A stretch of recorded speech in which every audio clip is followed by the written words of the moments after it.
A little bit about Mike Gianni. Mike, you're going to hear quite a bit during the interview, but Mike is from San Diego.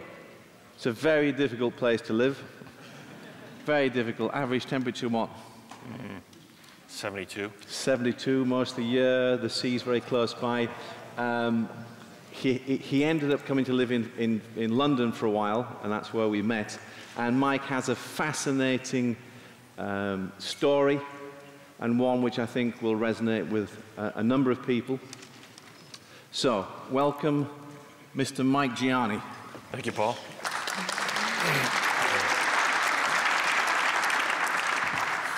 There was a TV program many years ago called This Is Your Life with Eamon Andrews. How many people remember that? That was a great program. Well, this is not it, but Mike, first of all, thanks for doing this. Pleasure. And could you tell us, just in terms of context, just tell a little bit about your family? Sure. You and the family. So, I'm a child of God, and I am a husband to Heidi Gianni, and we've been married for 14 years, and we have 3 small boys, big boys. Who are here? Right over here, yeah. Hi, guys. Okay, awesome. Future businessmen in the marketplace. Absolutely, Yeah. absolutely. Now, you brought up in a fairly disciplined, strict family.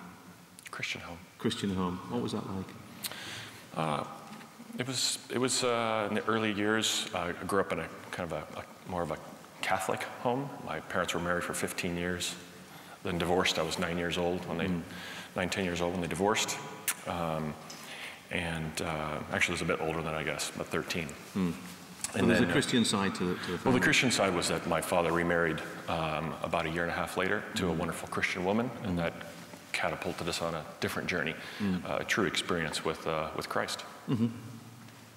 And so some of the highs and lows, obviously mum and dad separating, highs? Yeah, obviously that was a very low, your kind of bubble is broken, and reality sets in, the world sets in, so to speak. And I think that was also a time where my father engaged in his relationship with the Lord as well, in a very real way.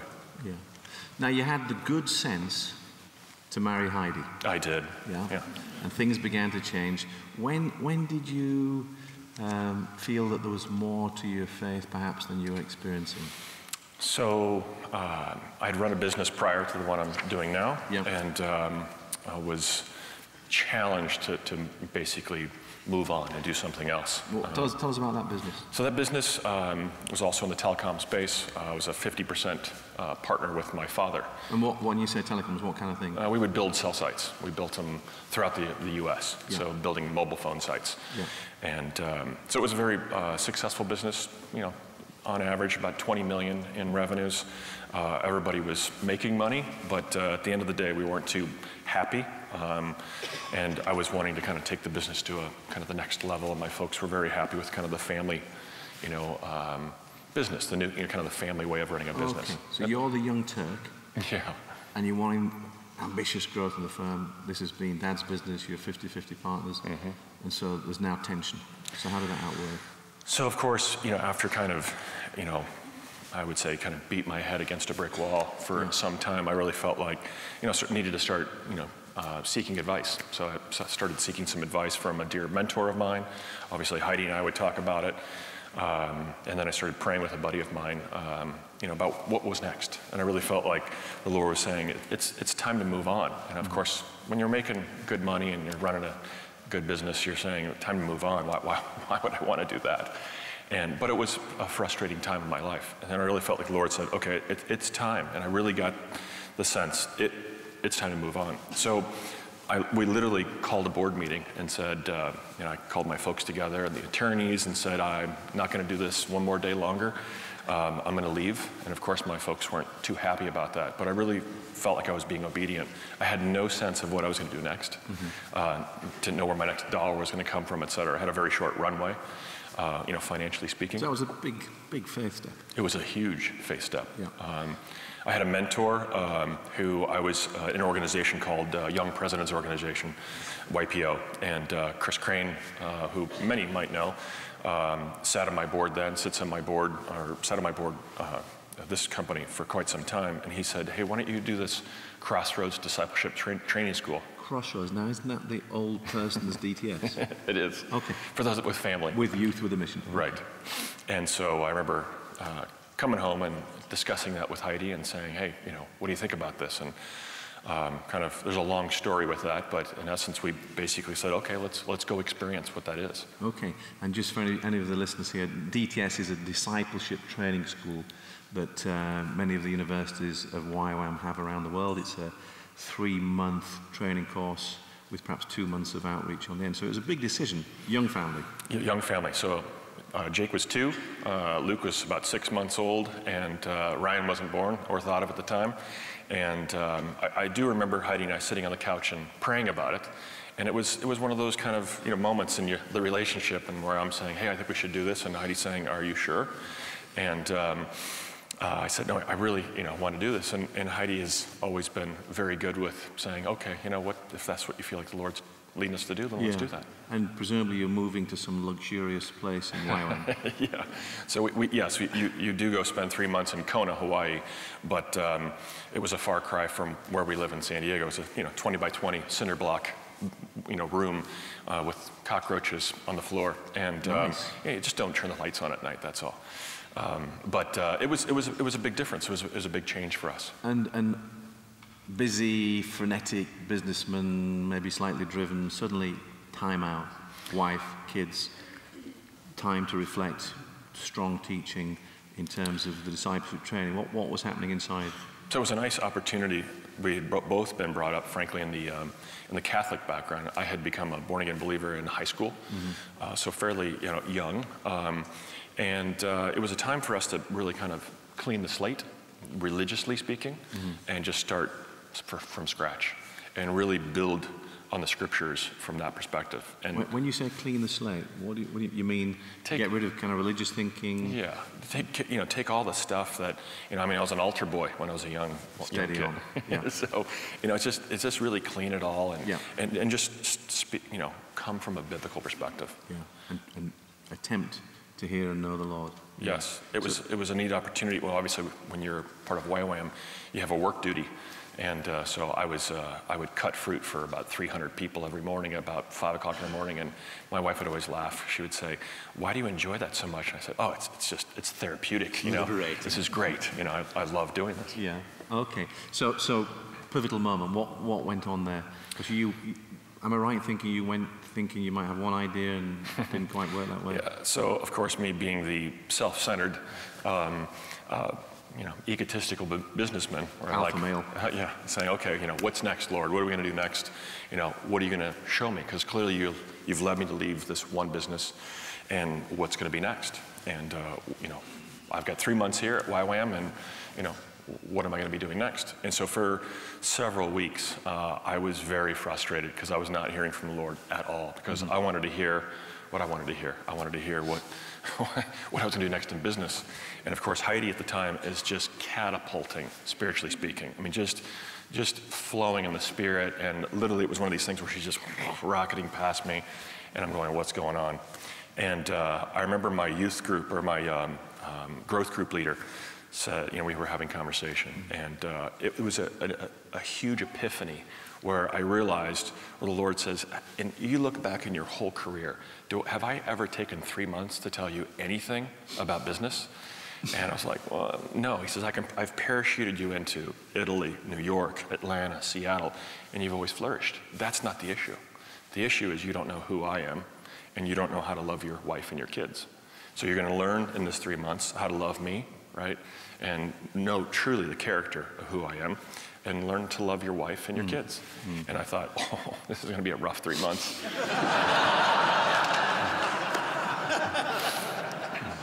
true story. Wow. Okay. So lots changed for you in the spirit realm and your character.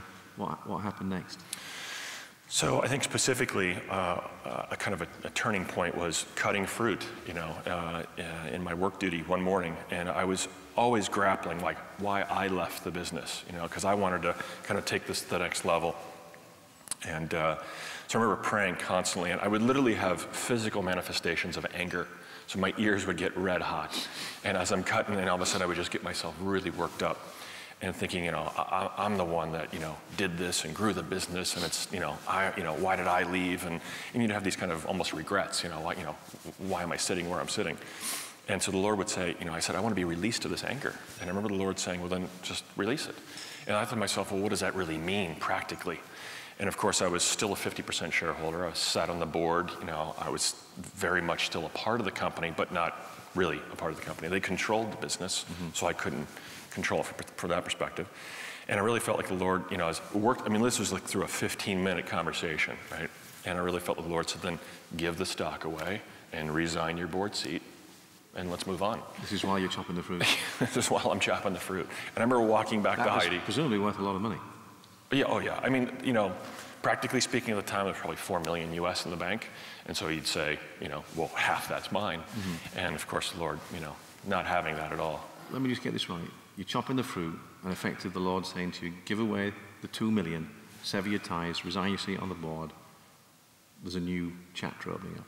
Yes. So I literally walked from my work duty back to our little place on the campus there at YWAM and said, honey, I really feel like the Lord is saying it's, give the stock back and to resign my board seat. What do you think about that? And there she is changing the diaper of a 6-month-old, and she looked up at me and she says, I think that's a great idea. And it literally was that easy. And so I remember saying, well, I'm going to call the attorney and have him do it. And the funny part of this is that I said I want to do it for as little consideration as possible, like $1.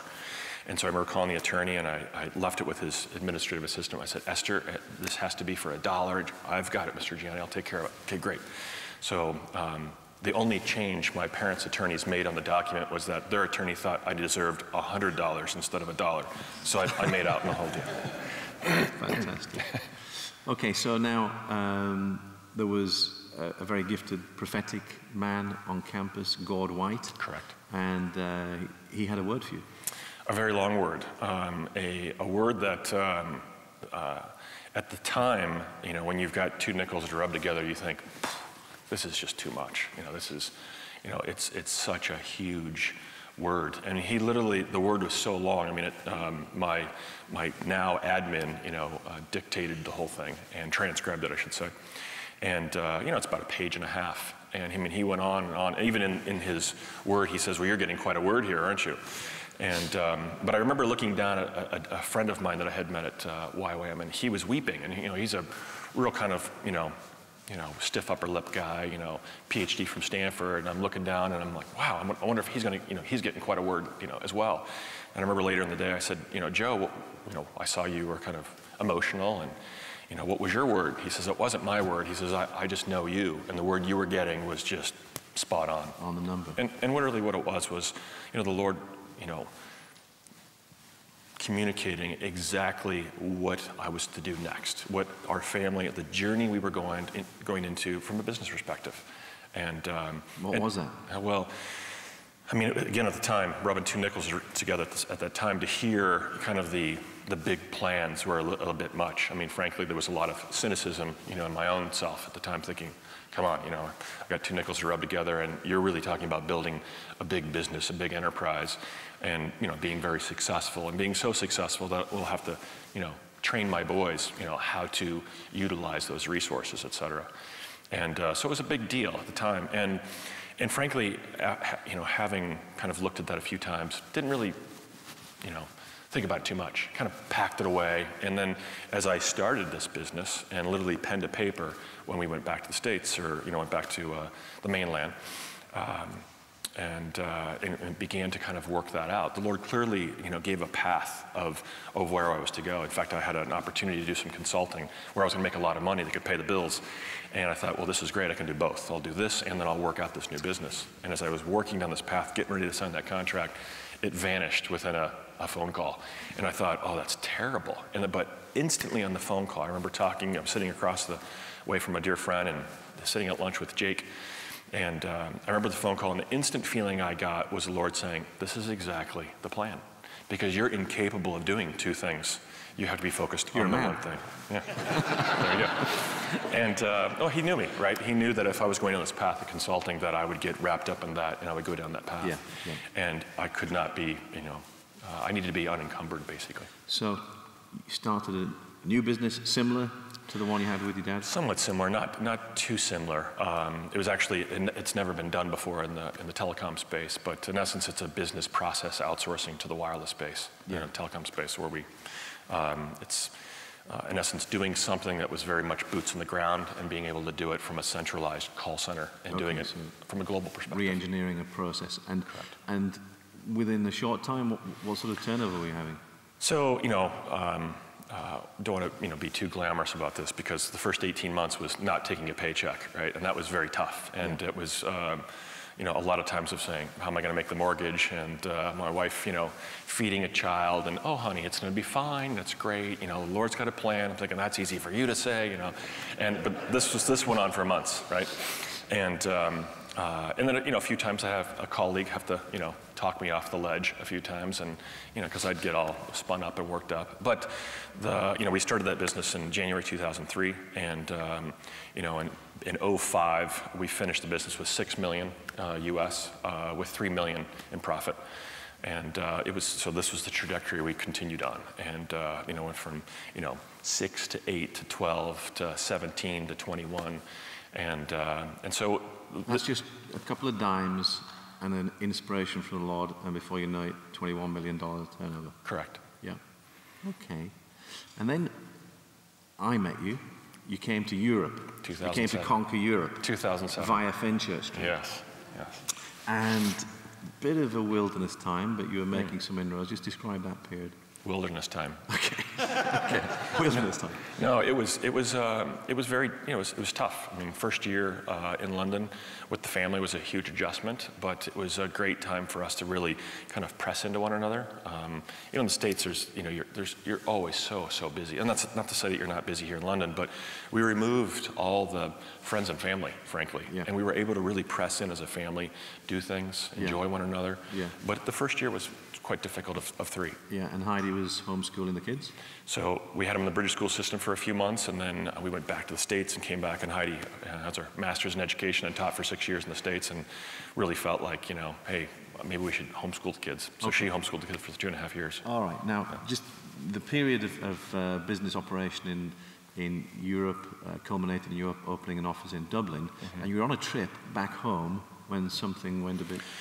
Yeah, so we go back for holiday, summer 2010, and we're actually getting in a van about 4 o'clock in the morning to go to the airport to go on holiday in Hawaii. Yeah. And I remember getting in the van at 4 o'clock in the morning and leaning over to Heidi and saying, I really feel like the Lord's telling us to come home, leave London.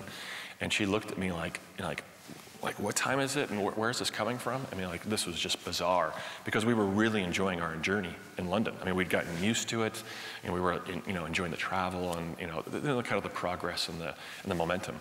And for that to kind of occur was just, as a complete, 180. And so, but I really felt like the Lord saying, I'd spent some time in the office, and I really felt like there was some change in the culture and the DNA that wasn't right. Because I'd really been an absent CEO. I mean, obviously I have a president of North America and executives back that I trust and that are believers and are working out their faith along the way as well. But the culture had changed and really had become more of a fear-based culture. And I remember going back and saying, I think there's fear, in this culture. And of course, the guys were saying, no, what are you talking about? That's crazy. And then as we kind of, months would go by, and I remember my president actually called me in to the conference room and said, I think you're right. And it was just one of these things where the Lord was just kind of speaking little by little and working it out. And I really felt like it was Nehemiah. I mean, he said, this is a time of Nehemiah, rebuilding the wall. Okay. And then obviously you've gone through the credit crisis global, but this is now 2010 for you. And then things really started to decline, didn't they? So late 2010, we were looking at things saying, okay, we probably should just, kind of pull our belt straps up a little, tighten things down a little bit and do some layoffs and kind of lean out a little bit. Which is not easy. It's never easy. As I always say, when laying off people becomes easy, then, that's a problem in itself. But we did that, and it seemed like the practical thing to do. But as we started moving into January of 2011, we realized we had a kind of a bigger problem, some of the bigger issues coming on. But we were, hey, Lord's in this, and I mean, we've always been, catapulting. So we always felt like, yeah, we just continue as business as usual. Keeping an eye on cash flow, but, we had come from places where, we'd always have 5 or 7 million US in the bank in cash, and so it was like, didn't worry too much about those things. But as we kind of, and we'd spent a lot of that in building, our European presence. So we hit 2011, and first quarter was just catastrophic. We had a large client that we had probably 55% of our revenue. And of course, as a businessman, you never want that revenue concentration, but you never say no to it either. And so they basically had turned the switch off because of a big acquisition, and it just completely... So they were taken over by someone else? Correct. And they turned the switch off? Correct. It wasn't accretive for them to continue doing what they were doing, and they just literally just turned the spigot off. And I'd never had a client kind of not pay, but it was a situation where they were trying to figure out what was going on with them, and they weren't paying bills or anything. And we were really faced with, oh my gosh, what's next? To the point where we were worried about making payroll. And 2011 was probably 6 to 8 months of every 2 weeks. My president, poor guy, he's already gray, but I think he got even more gray. White.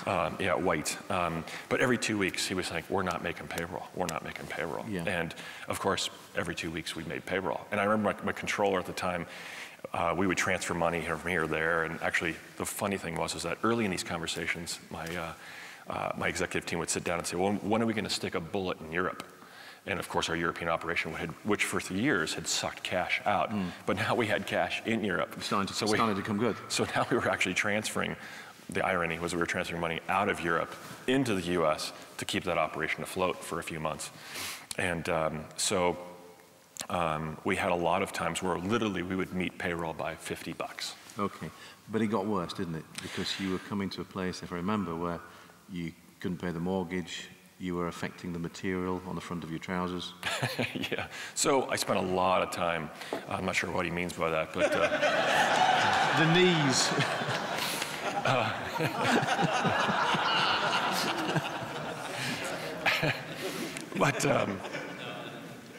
Yes, in fact, my wife would accuse me of being Muslim because she saw me on my knees with a blanket over my head because it was cold in the mornings, and she would come down, and there I am on my knees and literally in my face in the carpet. Because I wanted to hear. I couldn't understand what God was doing. Because, you get this great prophetic word that has been worked out for literally 9 years. Now, okay, this is a bit of a weird one, because at the height, and on those occasions when you're in the ascendancy, you and the company were giving away 7-figure sums. Correct. So how does it then feel when you can't pay the mortgage? Well, there's a lot of regret at times, and I think throughout the whole executive team, of course, I don't know if I felt a ton of regret, but it was certainly one of those things where you start questioning God, and you start saying, well, Lord, we gave all that money away. I mean, we gave 10% of our gross revenue away for 5+ years.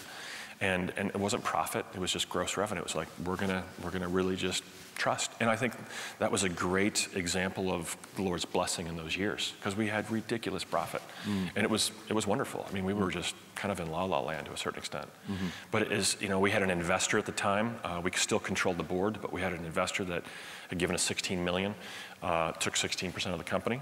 And so we were constantly wrestling with that. There were always issues around our giving at that point in time. They had kind of done some horse trading at the 11th hour before they even made the investment to kind of push that out. And we said, no, that's part of the culture. Yeah, okay. So you're on your knees, things are difficult. Strains with Heidi? Funny enough, I'm not sure I would call it strange. I mean, a straining opportunity. I think there were certain times, definitely, but I think that is truly that was how God defined the helper. My wife was huge. I still remember a time, I get a little emotional about this, but there was a time where I was doing dishes at the family and I was really worked up. I mean, talk about the devil on you at times. I mean, I really felt like I was literally gonna jump out of my skin because it was just so much pressure. Yeah. You know, the tax liabilities, all these things going on. Where am I gonna get the next mortgage payment? And I remember my wife, you know, like grabbing a plate, putting it down, grabbing me by the arm, and literally like forcing me out the back door, out into the patio. And we sat down on the couch and she said, let's just pray. And we continued, you know, we prayed, and of course, I was incapable. I mean, I was just really worked up. But that's just an example of I'll give you one other example, and it'll make me cry. But I remember one evening, we were going to bed, and we have this little ottoman near our bed. And I said, honey, can we pray? And of course, she says today that she was exhausted. You know, she's like, I can't wait to go to bed. And of course, you know, like, hey, can we pray? And she's like, I'm not sure how long this is gonna go, but she was like, sure, honey, let's pray, you know.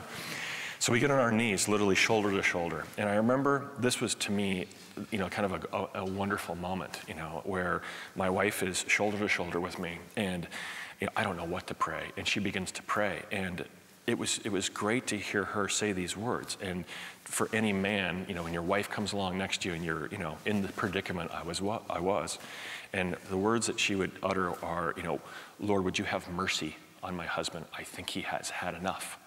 And that's a good one.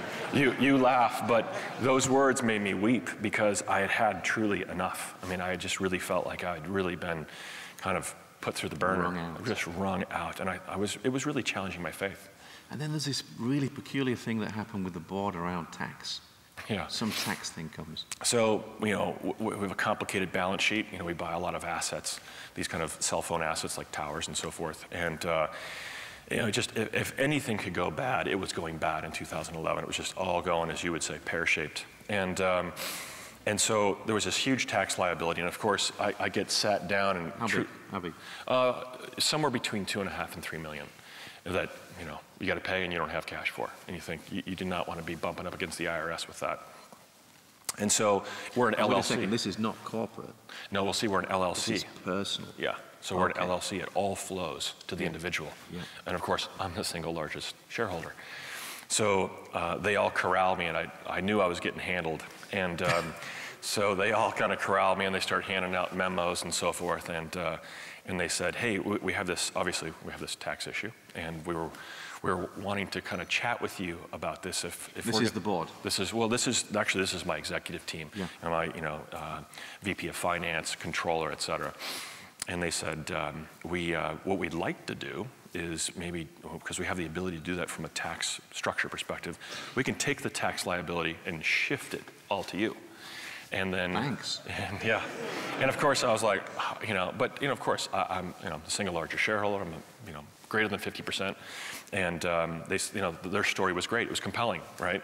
I didn't really like it from a liability perspective, but you know, hey, I viewed the business as a 0 or a 1. It was it was either going to go or it was going to fail. So you could either have 2 million tax liability personally, or all theirs as well. Get them out of stuck, and you take the hit. Well, the total tax liability was about 2.5, 3 million, spread amongst the shareholders, right? So depending on how many, you know, what your percentage of ownership of the company. So clearly greater than 50% of that was mine. Yeah. And so in essence, what I said was, you know, they were saying, hey, can we shift it to you? And of course, their comment was, their story and salesmanship was, it's better to have one person deal with the IRS than all of us to deal with the IRS. But if it wants to go bust. Yeah. Okay. So, like I said, made sense, right? So I said, well, I'll tell you what, I'll consider this. It does make sense, but I'm going to go home and I'm going to talk to Heidi about it, and I'll get back to you tomorrow.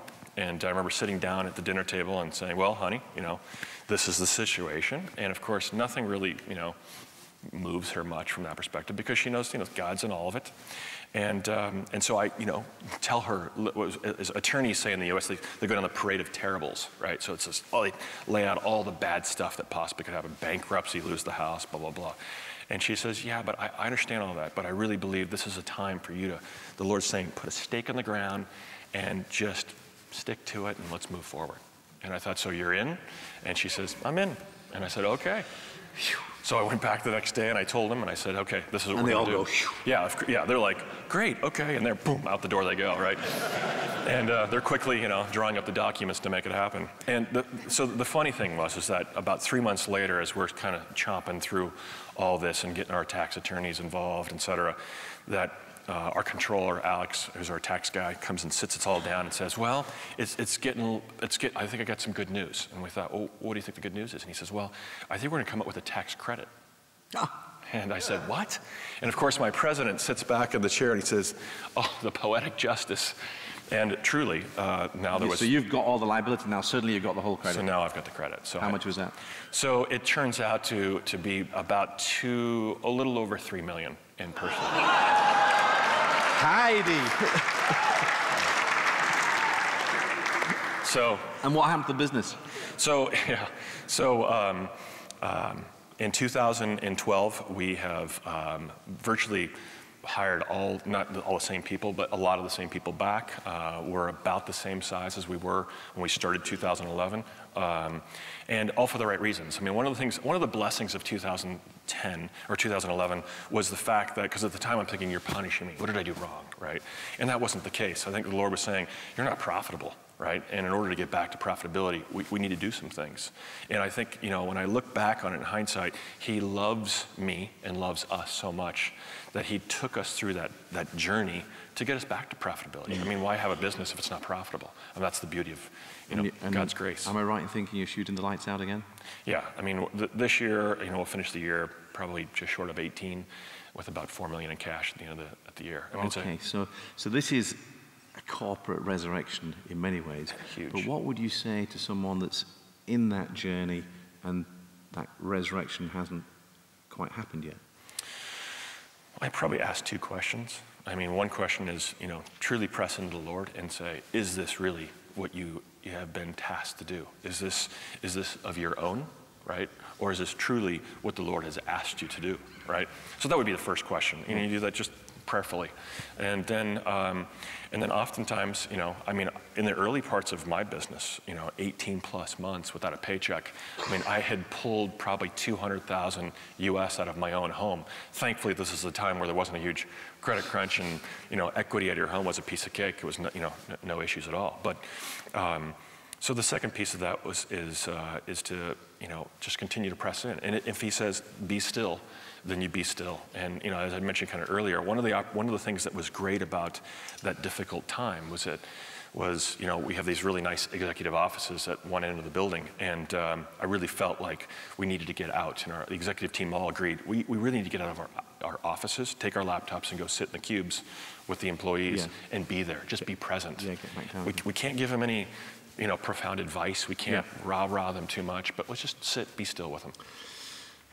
Mike, that's an incredible journey. Just want to remind you of one thing. We once went skiing with the family, and all the kids around the table, and we played this game, What Do You Love About? And it was Ryan's birthday, I think. Yes, it was. Remember? And we're all saying, what do you love about Ryan? And he was sat slightly slumped to begin with, this lay. And as we went round the table, and each person said what they loved about. So Jake said, he's so funny. And suddenly Ryan's lifting up like a flower that's been watered.